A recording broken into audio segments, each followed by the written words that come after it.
Welcome to the Civil Rights Training for the Child and Adult Care Food Program sponsored by the City of Chattanooga Department of Early Learning Head Start, Early Head Start Program. This institution is an equal opportunity provider. Chattanooga Head Start, Early Head Start receives financial assistance from USDA, DHHS and DOE to operate the Child and Adult Care Food Program. Because of this financial assistance, these federal agencies also monitor compliance with civil rights laws. An area of compliance is the annual civil rights training to be conducted by the sponsor of the Child and Adult Care Food Program, CACFP. Civil rights training is required of all levels of programs administrations so that everyone involved in the Child and Adult Care Food Program understands federal laws, regulation, instructions, policies, and guidelines. Other reasons are for us to be aware of our responsibilities, understand how to treat program applicants and participants, and to be knowledgeable of how to file a complaint. All of these reasons will help to eliminate discrimination in federal programs. Civil rights training must be conducted annually for all employees. New employees to be trained before they participate in the CACFP activities. Also, volunteers must receive training in their roles and responsibilities before participation. The objectives of the presentation are for us to become familiar with the civil rights requirements and understand the areas of compliance required by everyone participating in the child nutrition programs.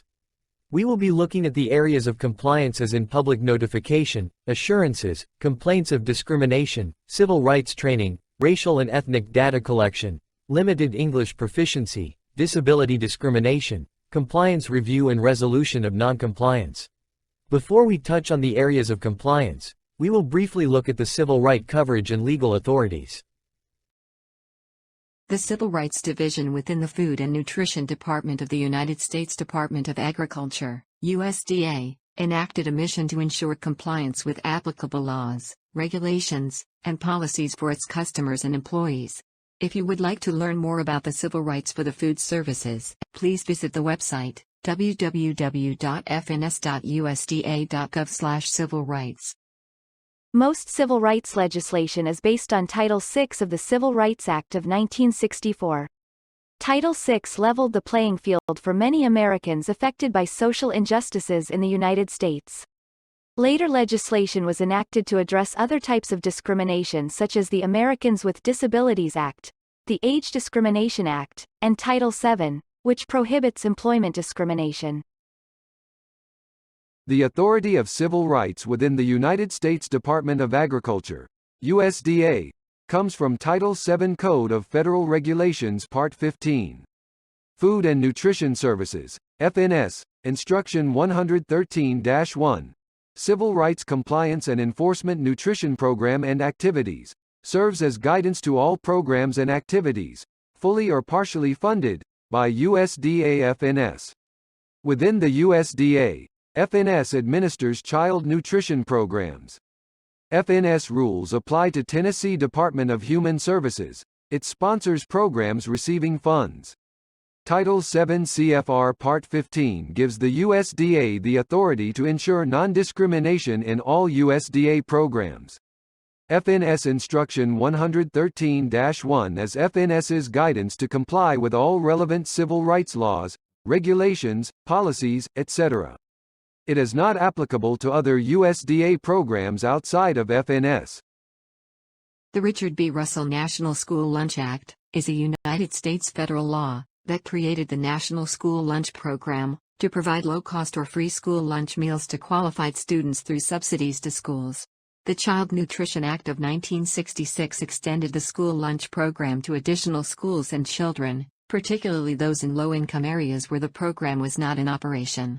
It was amended in 1968 to include children in service institutions, meaning places such as daycare centers, settlement houses, where poor economic conditions exist, and from areas in which there are high concentrations of working mothers, including public and private nonprofit institutions providing daycare serves for children with disabilities.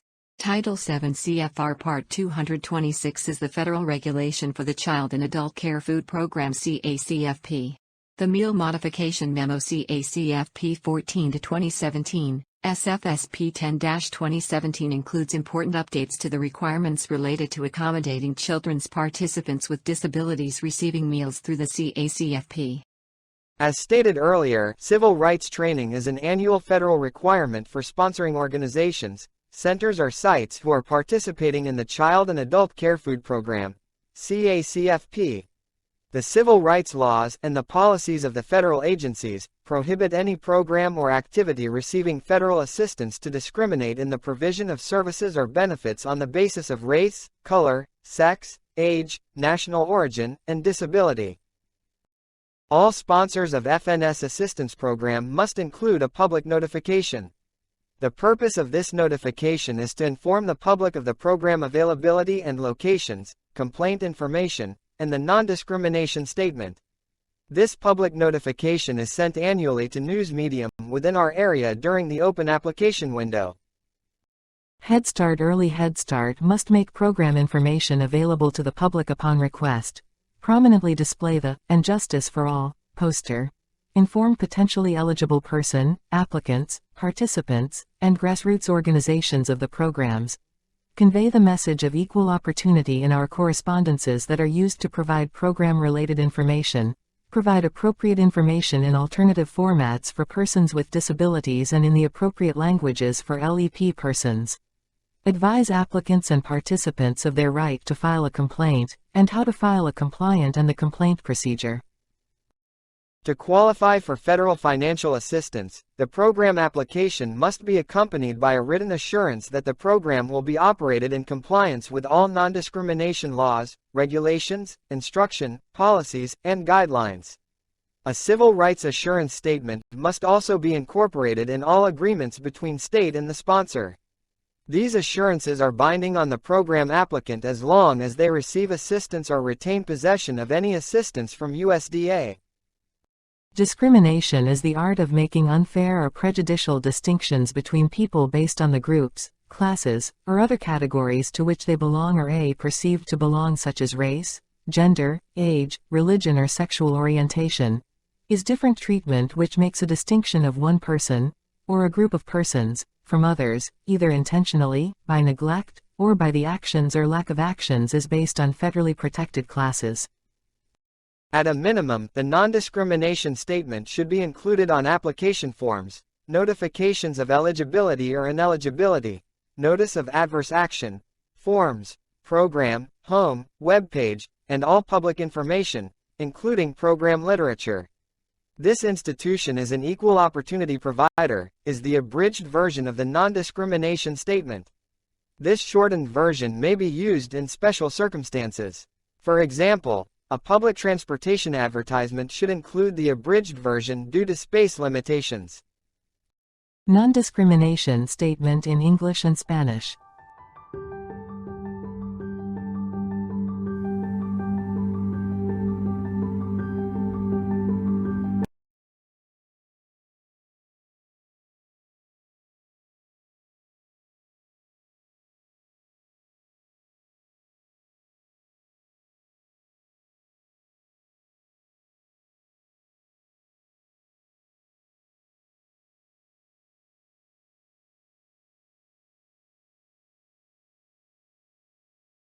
To date, there are 6 protected classes recognized in child nutrition programs: race, color, national origin, age, sex, and disability.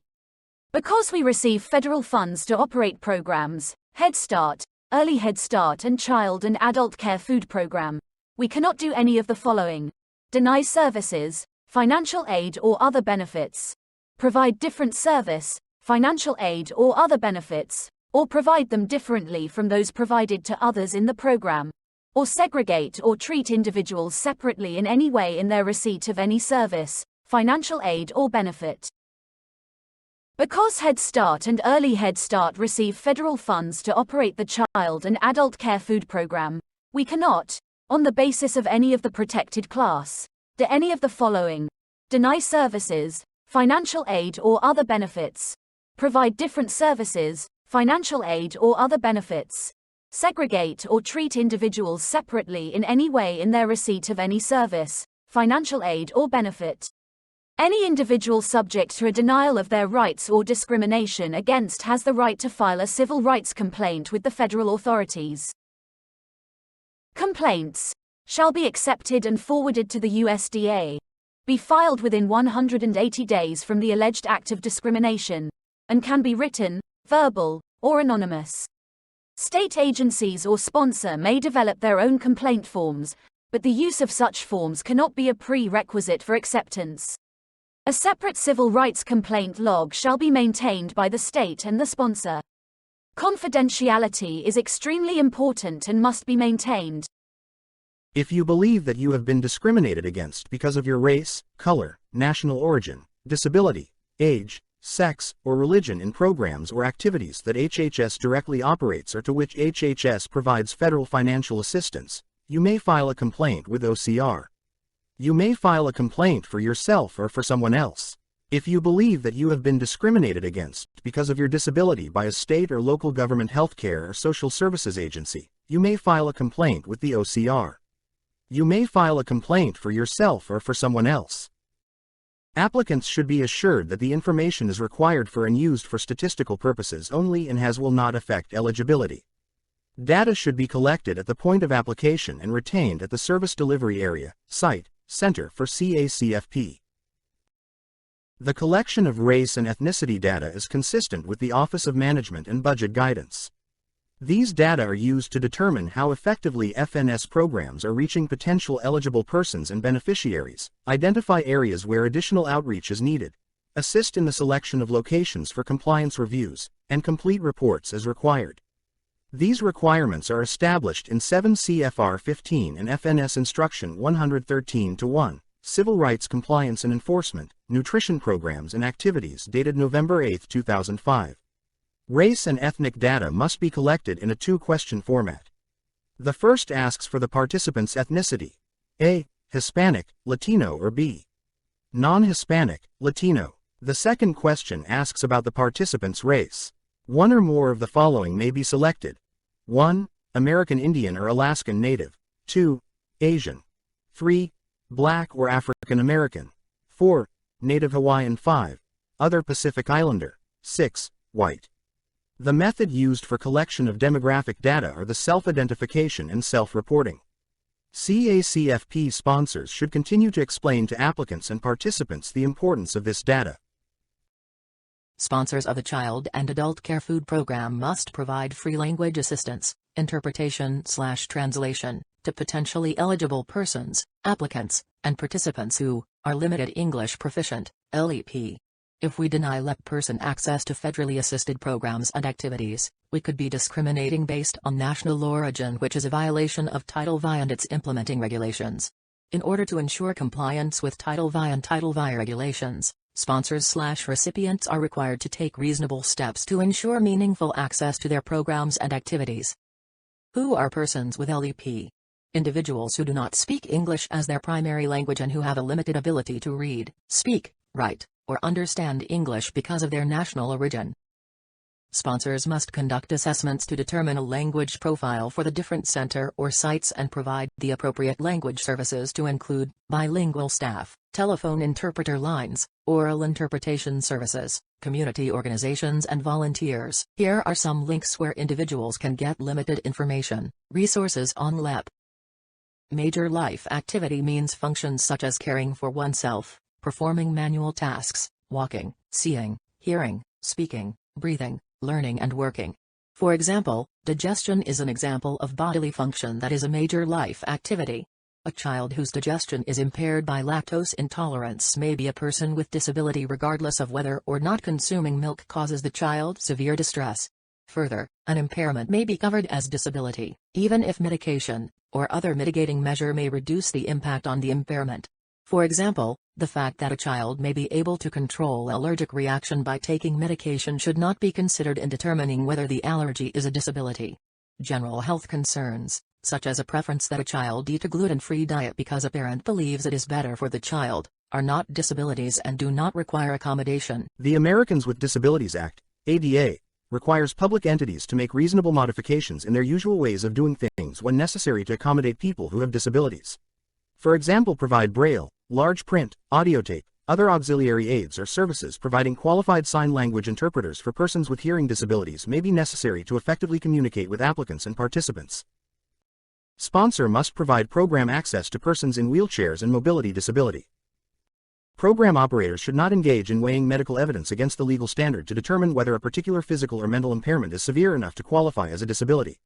Program regulations require program operators to provide modifications for participants with disabilities on a case-by-case basis only when requests are supported by a written statement from a state-licensed healthcare professional, such as a physician or nurse practitioner, medical statement. Meals that do not meet the program meal pattern requirements are not eligible for reimbursement unless supported by a medical statement. However, program operators may choose to accommodate requests related to a disability that are not supported by a medical statement if the requested modifications can be accomplished within the program meal pattern. Such meals are reimbursable. Program operators are not required to provide the exact substitution or other modification requested. However, they must work with the parent, guardian, to offer a reasonable modification that effectively accommodates the participant's disability and provides equal opportunity to participate in or benefit from the program. When determining what an appropriate modification is, the age, maturity, mental capacity, and physical ability of the participant should be considered. For instance, younger children may need greater assistance with selecting and eating their meals, whereas older children and participating adults may be able to take a greater level of responsibility for some of their dietary decisions. Significant findings must be provided in writing to the reviewed entity, sponsor. Compliance reviews. There are 3 types of compliance reviews: pre-award review, routine; post-award, special reviews. Pre-award civil rights information included as part of the application must at a minimum include an estimate of the racial and ethnic makeup of the population to be served, efforts to be used to ensure that underserved populations have an equal opportunity to participate, efforts to be used to contact grassroots organizations about the opportunity to participate, the names of other federal agencies providing assistance to the applicant organization and whether the applicant has ever been found to be in non-compliance by those federal agencies. Routine, post-award reviews. Routine, post-award reviews.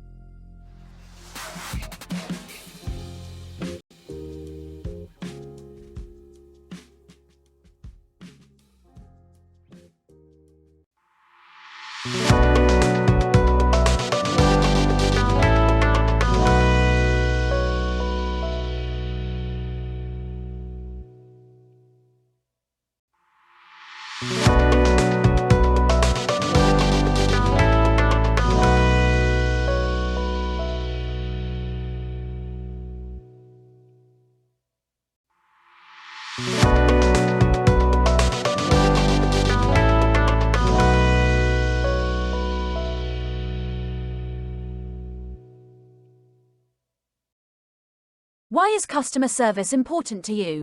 Treating customers with respect and dignity through excellent customer service saves you time and minimizes opportunities for complaints and angry customers, as well as saves the agency money and staff resources. Here are some best practices to ensure you provide excellent customer service. Treat all customers with respect and dignity. Exercise good listening skills by being attentive to the customer and his or her needs. Learn to empathize with the customer when necessary. Respond to questions in a non-threatening manner, ensuring your voice and tone are calm and clear. Clearly and precisely communicate rules and clients' rights and responsibilities. Recognize and appreciate that customers have many varied needs and few resources, and recognize when a person feels he or she has been treated in a rude or discourteous manner. All responses must be done in a professional manner regardless of the customer's behavior. No matter what happens, try these techniques. Avoid interrupting the customer. Be patient and give the customer the opportunity to explain the issue. Be understanding. Of all the communication situations you encounter, angry customers require the most empathy.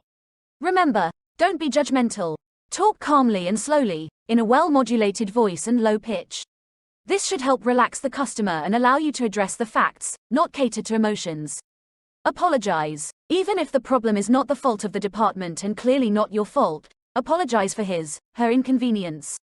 Identify the problem based on the information the customer gives you. Determine a solution. Depending on the specifics of the conversation and your knowledge, the solution may involve contacting the customer again.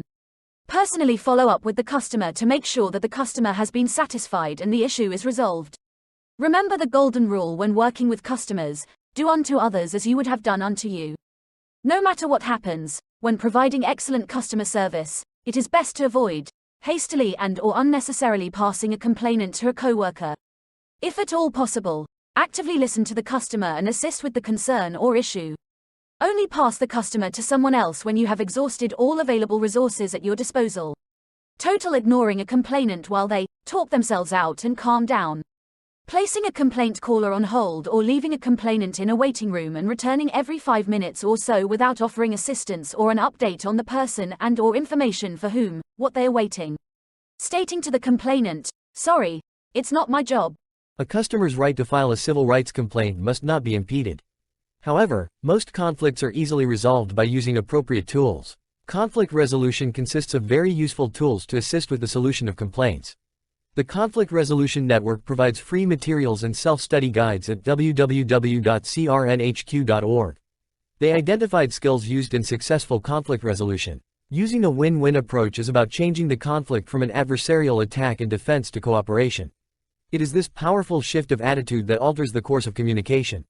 Using a creative response is about turning problems into possibilities. It is about consciously choosing to see what can be done, rather than focusing on the perceived problem.